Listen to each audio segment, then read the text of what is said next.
Salam sejahtera, salam Malaysia Madani, salam maju Johor dan salam hormat kepada seluruh ahli Dewan Negeri yang dihormati.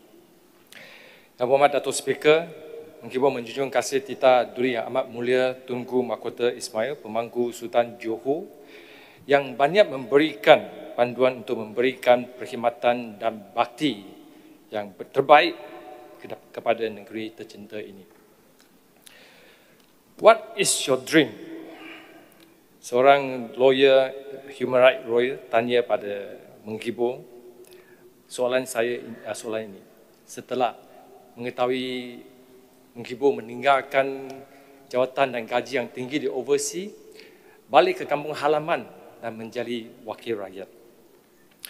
Kita di sini mungkin ada satu penggal yang mungkin sampai 7 penggal menjadi wakil rakyat.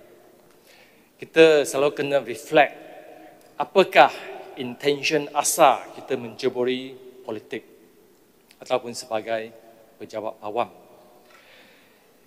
Stephen Chow dalam sebuah filem terkenal, Shaolin Soccer, beliau kata, seseorang sekiranya tiada impian, apa bezanya dengan seekor ikan masin?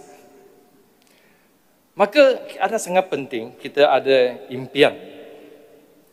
I have a dream, kata Martin Luther King dalam ucapan beliau 1963 di Lincoln Memorial. Bagi saya percaya semua rakan ahli undangan negeri ada impian masing-masing. Bagi saya, menghibur ingin membawa pembaharuan institutional reform, accountability, ketelusan, kecekapan pentadbiran, kehidupan rakyat dan pendidikan yang berkualiti. Elon Musk yang mengetuai Doge bersama Presiden Trump di White House, satu sidang media, beliau kata, if bureaucracy is in charge, what meaning does democracy actually have? Maksudnya, birokrasi haruslah selalu memahami, menyokong dan melaksanakan inspirasi wakil rakyat dan hala tuju kerajaan.